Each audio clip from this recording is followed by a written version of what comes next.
माँ, मेरी माँ की सीख आज जो मैं आपसे बात करने जा रही हूँ, वो बिल्कुल रियल है। उसमें कोई भी इधर-उधर से कोई बात नहीं है, एकदम रियल स्टोरी है। माँ एक एहसास होता है और माँ ही जो है अपने बच्चों को सिखाती है। एक माँ अच्छे संस्कार देती है अपने बच्चे को। माँ माँ ही पहला गुरु होती है बच्चे की। जो भी चीज़ें सीखता है बच्चा, माँ से सीखता है सबसे पहले। क्योंकि माँ जो है ना 9 महीने अपने पेट में रखती है बच्चे को। तो माँ बच्चे के साँस लेने से भी समझ जाती है कि मेरे बच्चे को क्या चाहिए। जब बच्चा छोटा होता है, बच्चा पैदा होता है, तो बच्चे को भूख लगती है। किसी को नहीं पता चलता कि भूख लग रही है, लेकिन माँ को पता चल जाता है कि मेरा बच्चा भूखा है। ऐसी होती है माँ। माँ भगवान ने इसलिए माँ को बनाया क्योंकि भगवान 24 घंटे अवेलेबल नहीं रहते, इसलिए माँ को बनाया।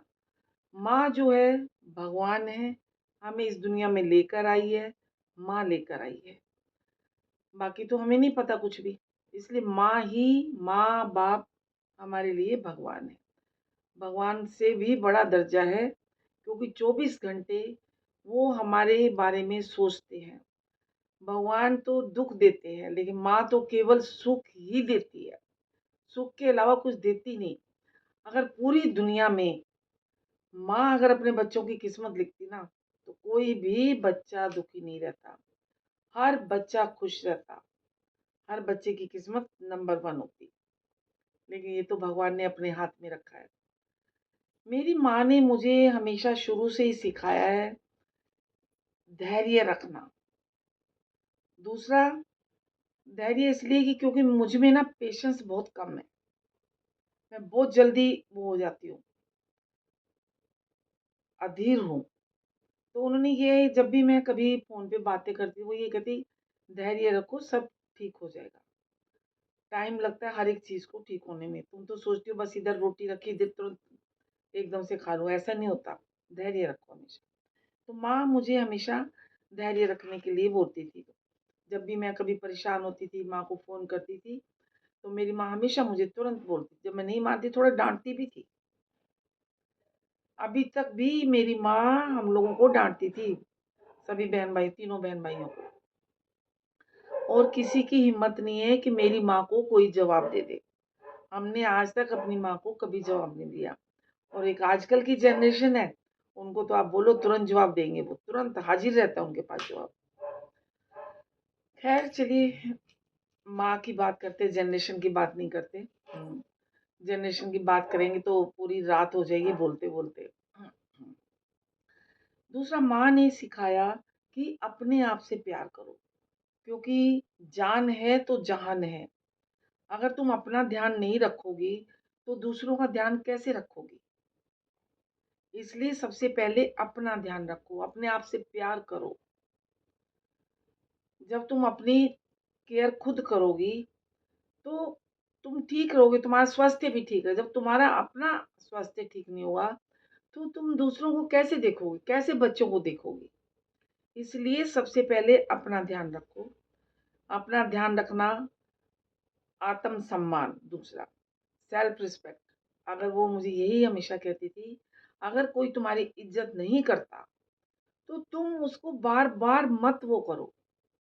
नहीं इज़्ज़त करता, जैसा है वैसे बनो, मत बोलो कुछ। लेकिन जो जैसा है उसके साथ वैसे ही बन जाओ। कब तक उनकी चापलूसी करती रहोगी? नहीं करनी चापलूसी। तो ये बात मैंने मेरी माँ तो चली गई है, लेकिन मैंने माँ के होते इस बात को गाँठ बाँध लिया। जो मेरी इज़्ज़त करेगा, मैं उसके लिए जान तक भी दे सकती हूँ। जो नहीं करेगा, उसको उसका घर मुबारक। ऐसे ही होता है, आजकल जो बच्चे होते हैं, रिश्तों में क्या होता है कि दरारें बहुत जल्दी पड़ती हैं।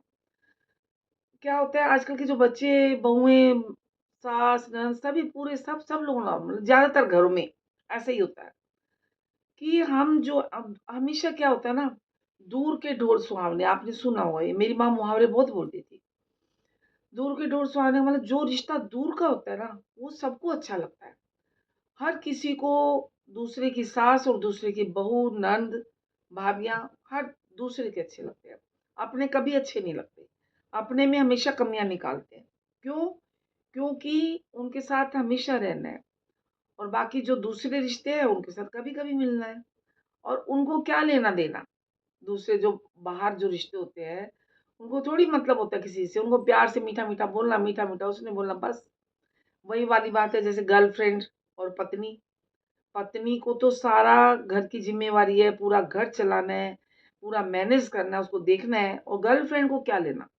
उसको तो बस नोट चाहिए और जानू, जानू, बाबू, बाबू, सोना, मोना करती रहेगी, बस और क्या चाहिए? लेकिन पत्नी, पत्नी को तो सब कुछ ही देखना है। ऐसे ही जो बच्चे होते हैं ना, बहुएँ, सास, ननद सारे रिश्ते हुए सब वो ना जब घर में आंधी-तूफ़ान कब आता है? जब हम अपनों से सलाह ना लेके गैरों से सलाह लेते हैं। जब ऐसी सिचुएशन हो जाती है, तो घर में महाभारत होना निश्चित है। छोटी-सी ज़िंदगी है और इसमें हम लोग उसने ये बोल दिया, उसने वो बोल दिया, उन बातों को गाँठें बना-बना के दिमाग में फिट कर लेते हैं एकदम। इससे तो अच्छा है आप ये गाँठें ना बनाएँ और गाँठें जो हैं आप खोल लो, वो ज़्यादा अच्छा है। आपस में एक-दूसरे के साथ लड़ लो, लेकिन ये उसी टाइम खत्म कर दो लड़ाई को। ये नहीं होना चाहिए कि आपने गांठें बांध के रख ली, सारी जिंदगी वही चलता रहेगा। ऐसे है हमारे जो ससुराल में भी पूरा खानदान, पूरा ए टू जेड, कोई भी बात होगी ना गांठें बांध के रखी हुई। अभी भी आप बात कर लो ना किसी से, उनकी गांठें ही नहीं खुलती नहीं, लपेटते रहते हैं, लपेट लपेट के अंदर ही अंदर घोटते रहते हैं सब। और ऊपर से सब लोग बड़े प्यार से बोलेंगे, अंदर कुछ कुछ चलता रहता है उनके। लेकिन वो गलत है, मैं ऐसा कभी नहीं करती। अंदर जो है वो बाहर भी है। प्यार करती हूँ किसी को दिल से करती हूँ वरना करती नहीं। हाँ, जब कोई मेरी इज़्ज़त नहीं करता, पहले देखती हूँ, बहुत मौके देती हूँ, नहीं है तो फिर खत्म। फिर मैं उस रिश्ते को अहमियत देना ही बंद कर, चाहे वो मेरे बच्चे हों या कोई भी हो। अगर इज़्ज़त करेंगे तो जान भी दे सकते हैं, नहीं तो कोई मतलब नहीं। तो ये बात तो होगी माँ की। तो माँ ने हमेशा जब कभी माँ से मैं फ़ोन पे बात करती थी, मान लीजिए मेरी तबीयत ख़राब है, मैं हमेशा पॉलिश करके माँ को बताती थी, नहीं ठीक हूँ, ठीक हूँ। जब मेरी आवाज़ एकदम अच्छी होती, तबीयत ख़राब में तो आवाज़ थोड़ी डाउन हो ही जाती है सभी की। लेकिन वो फ़ोन से ही पहचान लेती थी कि नहीं, मेरी तबीयत ख़राब है, झूठ बोल रही है, मुझे बता नहीं रही। मेरी माँ कुरुक्षेत्र में रहती थी, अब तो चली गई हैं 27 जून को, बस यादें रह गई हैं उनकी, जो कि मुझे हर वक़्त उनकी याद आती है, हर वक़्त। एक मेरी माँ ही थी जो मेरे साथ मतलब हर सुख-दुःख, हर बात मैं माँ से शेयर करती थी। और मेरी माँ ने आज तक मुझे कभी भी गलत सलाह नहीं दी, कभी गलत शिक्षा नहीं दी। तो माँ के संस्कार ही हैं, माँ से ही बच्चे सीखते हैं सब कुछ। ना कभी सिखाया कि किसी की बदतमीज़ी से किसी के साथ बोलना है या बेइज़्ज़ती करनी है। हाँ, लेकिन उन्होंने ये ज़रूर बोला है, अगर तुम्हारी गलती नहीं है तो झुकना नहीं है, गलती है तो झुको वरना नहीं। तो ये चीज़ तो मैंने, हालाँकि मेरी माँ मुझे शुरू से ही बोलती थी, लेकिन मैंने तब भी वो यही कहती जब तेरी गलती नहीं है तो तुझे नहीं झुकना है। लेकिन मैं फिर भी इग्नोर ही मारती मैं कोई नहीं, कोई बात नहीं, कोई नहीं, रिश्ते हैं ऐसे चलता है। लेकिन अब मैंने वो बात सीख ली है, एकदम गाँठ बाँध लिया उस बात को, बिल्कुल। अब मैं जो इज़्ज़त से, प्यार से बोलता है तो मैं उसकी परवाह करती हूँ, जो नहीं बोलता तो मैं परवाह नहीं। मैं जैसी हूँ, जो भी हूँ, मैं अपने आप में खुश हूँ और मैं परवाह नहीं करती कोई मेरे बारे में क्या सोच रहा है, क्या नहीं सोच रहा है, इसकी मुझे बिल्कुल परवाह नहीं है। क्योंकि मैं अपने आप में सही हूँ, मैं अपने आप से प्यार करती हूँ, अपने बच्चों से करती हूँ, अपने परिवार से बहुत प्यार करती हूँ, जान भी दे सकती हूँ, उनके लिए कुछ भी कर सकती हूँ। लेकिन अगर कोई मेरी नाजायज़ फ़ायदा उठाए तो सॉरी, फिर नहीं।